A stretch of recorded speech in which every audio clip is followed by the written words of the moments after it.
Medan, Horas, Menjua-jua, Jua-jua, Yahoo, Ahoy. Apa kabar semuanya hari ini? Semoga sehat dan semangat ya.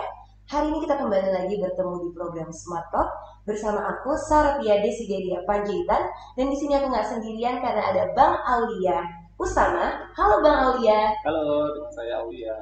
Nah, di sini Bang Aulia hadir sebagai seorang penyintas COVID-19 yang akan sharing ke kita pengalaman beliau yang berhasil sembuh dari virus corona. Halo Bang Aulia, apa kabar? Baik. Alhamdulillah.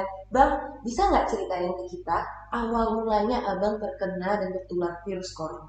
Oke, jadi gini, kalau ditanya tadi bagaimana awalnya kita kena corona, sebenarnya saya nggak tahu gitu, kenapa tiba-tiba kita tuh dijudge kena corona. Jadi kalau misalkan itu awalnya sih cuma gejala flu biasa gitu, flu yang disertai demam. Gitu. Tapi pada saat kita bawa ke tempat berobat gitu ke dokter ya, awalnya kan saya ke dokter dulu untuk berobat cek. Nah, di situ belum ada gitu tanda-tanda bahwa kita tuh dinyatakan positif corona. Cuman pada saat itu kita udah ada gejala awal yaitu demam, batuk, sama nafas lah yang agak sedikit terganggu. Oke, kalau gitu Bang, waktu pas baru merasa tertular dan sudah dinyatakan positif COVID-19, adakah kira-kira yang disarankan saat itu konsumsi seperti atau perawatan yang Abang lakukan? Atau perasaan Abang dulu lah pertama-tama, itu apa yang Abang rasain? Wah, kalau ditanya perasaan pastinya udah macam kalut aja ya gitu. Apalagi pada saat itu kan kita tahu bahwa corona ini kalau nggak sembuh ya ujung-ujungnya meninggal gitu. Iya. Nah, sempat Bisa juga hal fatal. iya Betul. benar. Nah, itu kan juga sempat mengganggu pikiran kita. Artinya apa? Mindset kita pada saat kena COVID itu sudah jatuh gitu. Nah, makanya pada saat itu kan pilihan dikasih sama pihak rumah sakit. Bapak ini mau dirawat di rumah atau dirawat inap gitu. Nah, karena dengan berbagai pertimbangan keluarga, di situ saya memutuskan untuk dirawat inap di rumah sakit. Oh, berarti Abang ke rumah sakit? Iya, ya. Baik. Nah, jadi pada saat itu kenapa saya milih di rumah sakit? Otomatis kan perawatan di rumah sakit itu pasti lebih terjamin. Nah, Dari sisi pengobatan, dari sisi kontrolnya dokter, otomatis itu semuanya lebih terjamin ketimbang saya memilih untuk dirawat di rumah. Gitu. saat menjalani perawatan Bang di rumah sakit, treatment apa yang dilakukan?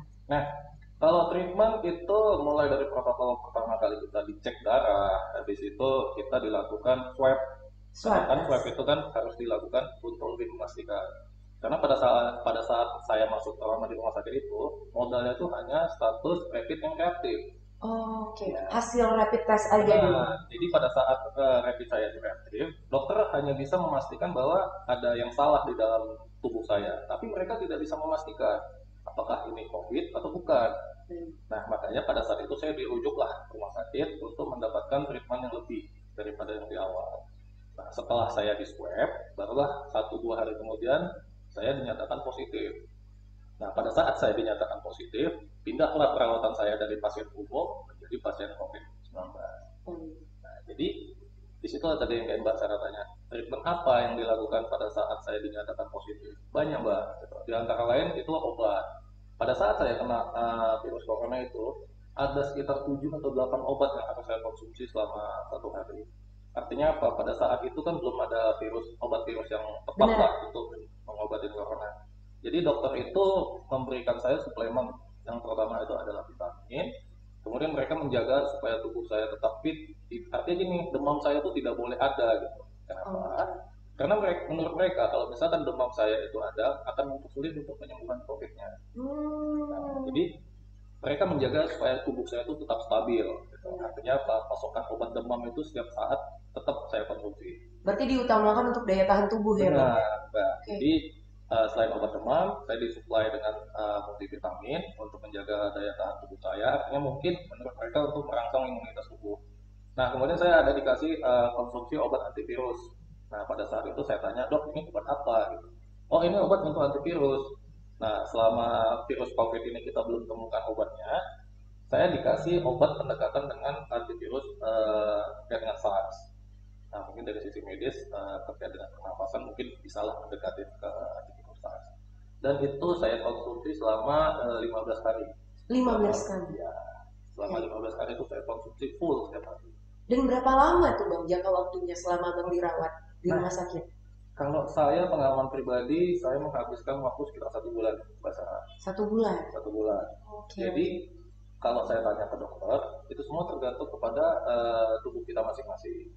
Nah, Dan selama 1 bulan itu, apakah ada makanan khusus? Tadi kan abang udah cerita ada suplemen, ada obat juga. Adakah makanan khusus yang abang konsumsi yang diberikan dari rumah sakit atau mungkin inisiatif dari abang sendiri untuk membantu proses penyembuhan abang? oke.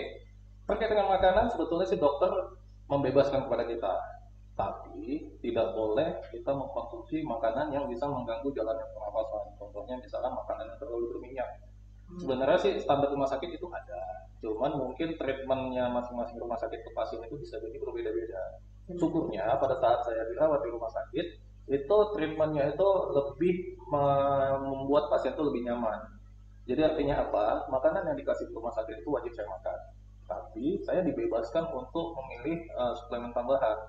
Contohnya apa? Misalkan dalam 1 hari itu saya ingin makanan di luar dari rumah sakit. Nah itu dipersilakan oleh dokternya selama tidak melanggar pantangan-pantangan yang dapat memperlambat penyembuhan COVID-nya. Dan wah ini seru sekali nih cerita bareng Bang Aulia. Kita akan kembali lagi nanti ngobrol sama Bang Aulia tentang perjalanannya dan prosesnya dalam menjadi seorang penyintas COVID-19 yang sembuh dari virus corona. Setelah yang satu ini. Ingat pesan ibu, pakai maskermu, cuci tangan pakai sabun, jangan sampai tertular. Ingat selalu pesan ibu, jaga jarakmu, hindari kerumunan, jaga keluargamu.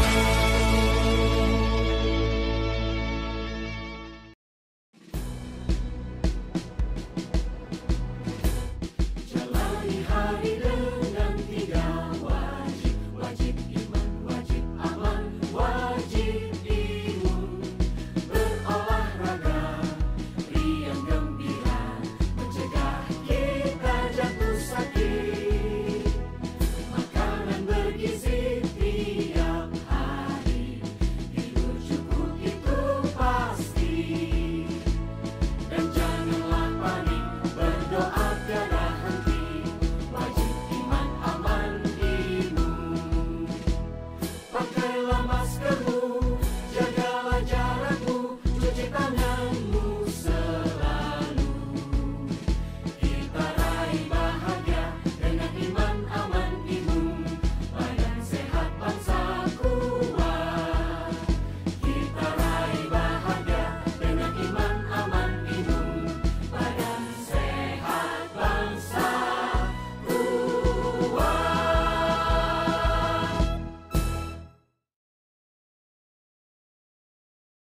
Halo sahabat kabar Medan, masih di sini bersama aku Sarah Desideria Panjaitan dan Bang Aulia, seorang penyintas COVID-19. Kita akan lanjut ngobrol nih Bang. Oke. Setelah tadi kita obrolin awal mula cerita abang terkena virus corona ini, setelah itu bagaimana Bang untuk di bidang pekerjaan abang? Apakah ikut juga terganggu atau bagaimana, bisa diceritakan ya? Oke, jadi kalau terkait dengan pekerjaan, pasti sedikit banyaknya terganggu. Nah, cuman di perusahaan tempat saya bekerja, itu semua pekerjaan itu tidak di-handle oleh satu orang. Artinya, pada saat penanggung jawab pekerjaan itu berhalangan hadir, misalkan karena izin atau sakit, otomatis akan ada petugas yang menggantikan. Makanya, kalau terkait dengan pekerjaan, saya bisa pastikan itu tidak terganggu, karena tetap ada petugas yang melanjutkan pekerjaan saya. Baik. Nah, bagaimana dengan kondisi keluarga Bang di rumah saat mereka tahu abang dinyatakan positif COVID-19? Oke, kalau itu pastinya sedih ya, gitu. Sedih. Sedih, nggak nyangka kok bisa kena, gitu. Nah, tapi saya tetap menguatkan mereka, gitu. Artinya apa? Penyakit ini pasti bisa sembuhkan. Yang penting mindsetnya keluarga saya itu harus tetap saya jaga. Mereka harus tetap berpikir positif. Kenapa? Karena tujuannya juga untuk mempercepat penyembuhan saya. Artinya gini, berita negatif sama berita positif pasti berseliweran tuh di media massa, di televisi, di media sosial. Tapi saya yakinkan kepada keluarga, saya butuh dukungan mereka untuk sembuh. Jadi saya pastikan sama mereka bahwa saya pasti bisa sembuh dengan dukungan kalian. walaupun mungkin di awal mental mereka itu jatuh, tapi tetap pada saat saya berkomunikasi dengan mereka, saya tidak boleh menunjukkan itu. Sebagai pasien, saya harus menunjukkan bahwa saya lebih kuat daripada mereka. Nah, itulah yang aura positif saya tularkan kepada mereka, yang insya Allah mempercepat penyembuhan saya. Wow, keren sekali. Nah, baru cerita nih Bang, setelah sembuh, bagaimana Abang menjalani pola hidup Abang sampai sekarang? Nah, kalau itu sudah pasti ada perubahan ya, walaupun kalau kita tahu kan sekarang pemerintah ini udah adalah istilahnya new normal, ada adaptasi baru gitu. Nah, saya sebagai mantan yang sudah pernah kena COVID, mau nggak mau, suka nggak suka, pasti gaya hidup berubah gitu. Jadi artinya mungkin saya dulu sepele terhadap kesehatan, sekarang karena saya sudah sembuh, saya sudah pernah merasakan bagaimana sakitnya dirawat di rumah sakit. Artinya apa? Saya juga punya tanggung jawab di keluarga. Artinya pola hidup pasti saya rubah. Sekarang saya harus jauh lebih bersih dalam hal dalam hal kebersihan diri. Untuk kesehatan juga saat ini saya juga tetap mengkonsumsi vitamin secara rutin, baik yang disarankan oleh dokter maupun makan makanan yang bergizi lah. Baik, tadi Abang ada singgung tentang makanan yang bergizi dan suplemen. Yes. Kira-kira ada nggak sih Bang makanan yang emang khusus Abang konsumsi atau juga mungkin justru Abang hindari? Itu kira-kira makanan apa atau minuman apakah? Oke, kalau makanan sih normal, cuman dia lebih ke suplemen ya. Selama ini kan saya nggak pernah makan, nggak pernah minum madu tuh. Nah, paling nggak satu hari itu sekali saya pagi saya biasakan minum madu. Kemudian kalau terkait dengan yang Mbak Sarah tanya tantangan, ya sedapat mungkin hindarilah kayak seperti kebiasaan merokok. Kenapa? Itu terkait semua ke paru-paru. Karena saya baru dapat info kemarin dari dokter, corona ini kan menyerang ke paru-paru kita. Makanya dokter itu tidak melarang saya untuk merokok, tapi dia cuma menjelaskan bahwa semua yang terkait dengan paru-paru sedapat mungkin itu dihindari atau dikurangi lah bahasa medisnya. Oke, baik. Keren sekali. Terima kasih untuk informasinya Bang Aulia. Kita akan ngobrol bareng lagi bareng Bang Aulia setelah yang satu ini. Jadi stay tune, sahabat Kabar Medan. Ingat pesan ibu, pakai maskermu, cuci tangan pakai sabun, jangan sampai tertular. Ingat selalu pesan ibu, jaga jarakmu, hindari kerumunan, jaga keluargamu.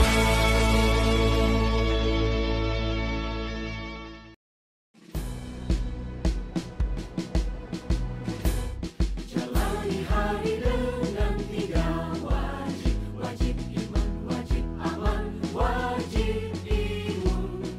Berolahraga, riang gembira, mencegah kita jatuh sakit. Makanan bergizi tiap hari, tidur cukup itu pasti. Dan janganlah panik, berdoa tiada henti, wajib iman aman imun. Pakailah maskermu, jagalah jarakmu, cuci tanganmu selalu. Kita raih bahagia dengan iman aman imun, badan sehat bangsa kuat. Kita raih bahagia dengan iman aman imun, badan sehat bangsa kuat.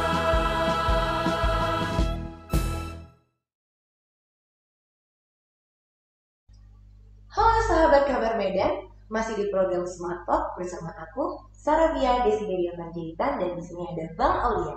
Kita akan lanjut ngobrol Bang Aulia. Jadi cerita nih, setelah sembuh dan aktif lagi beraktivitas di bidang pekerjaan, di keluarga, dan juga mungkin di teman-teman, itu gimana Bang respon mereka waktu melihat Abang sudah sembuh?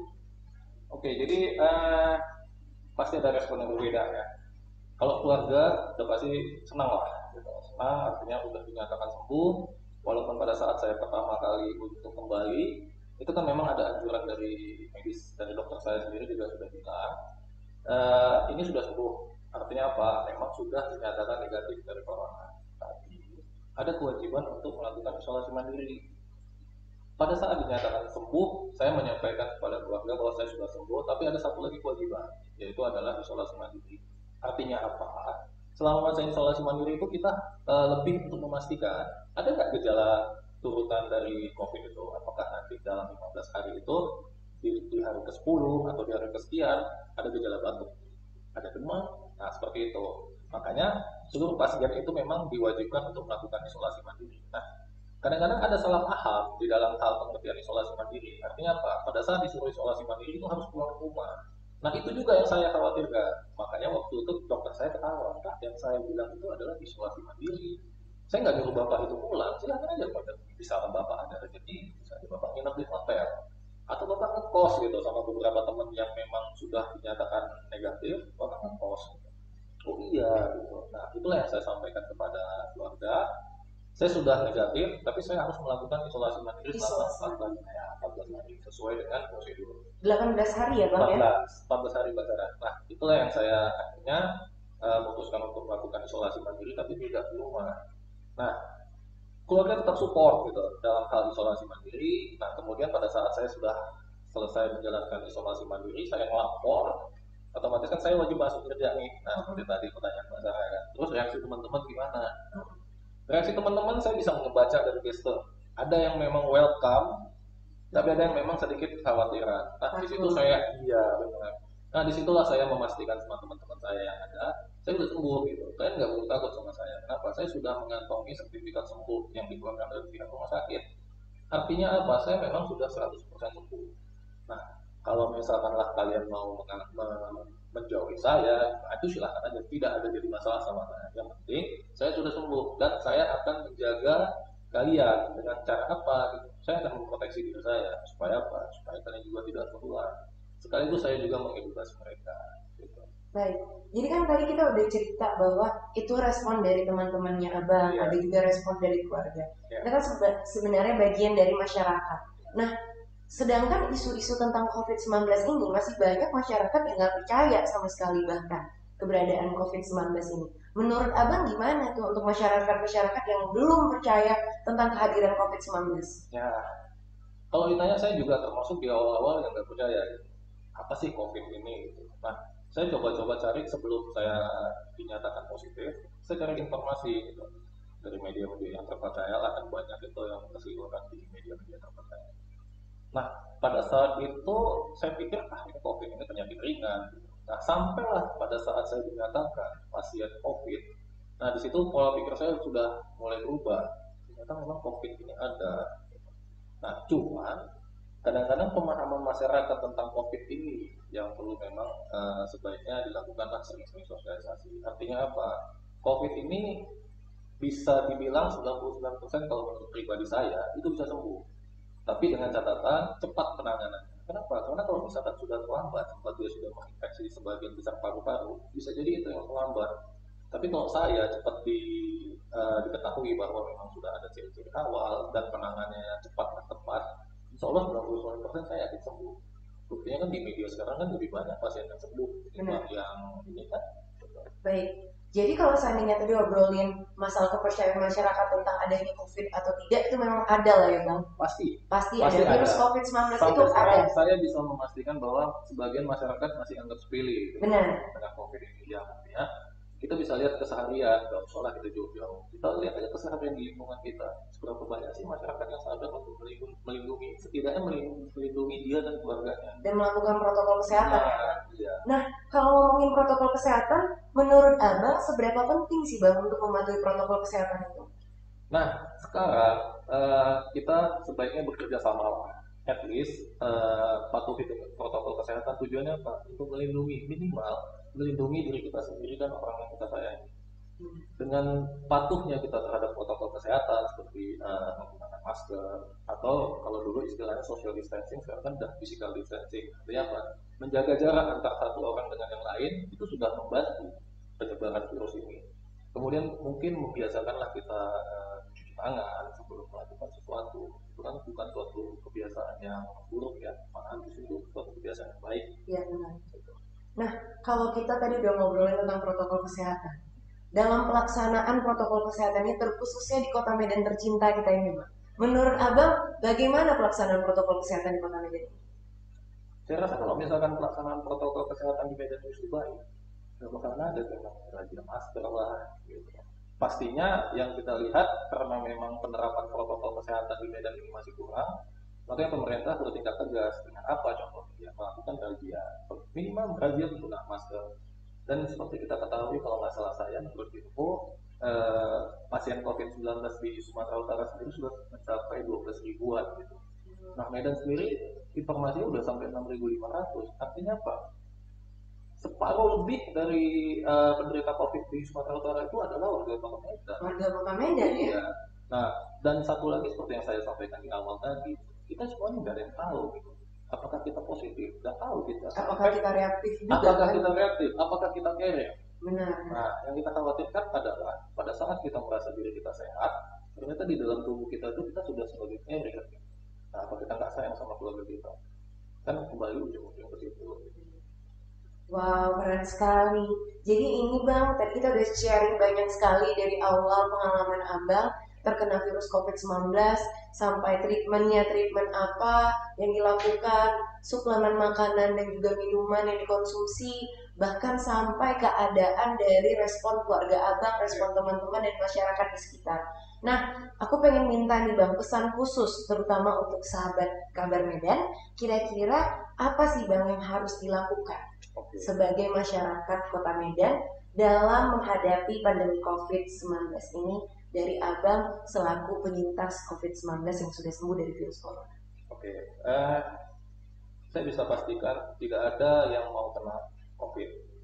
Maka itu mungkin saya sedikit berpesan lah, patuhilah protokol kesehatan yang sudah ditetapkan oleh pemerintah. Minimal kita melaksanakan program 3M. Apa aja itu 3M ya? Yang saya pahami itu adalah menggunakan masker. Artinya apa? Dengan menggunakan masker kita bisa menghambat penyebaran virus corona. Kemudian apa? Kalau misalkanlah kita terpaksa harus bersosialisasi, jaga jarak.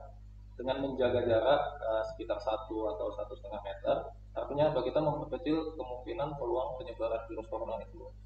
Nah, kemudian lakukanlah mencuci tangan sebelum melakukan apapun, terutama kalau misalkan kita untuk terkait dengan diri kita sendiri, awalilah dengan mencuci tangan. Saya rasa itu Mbak Nisa. Wow, keren sekali. Terima kasih Bang Aulia Usama untuk sharing-sharingnya hari ini. Informasi dan pengalamannya sangat berarti bagi kami. Semoga untuk sahabat Kabar Medan bisa terus dengerin dan bisa belajar dari pengalaman Bang Aulia Usama.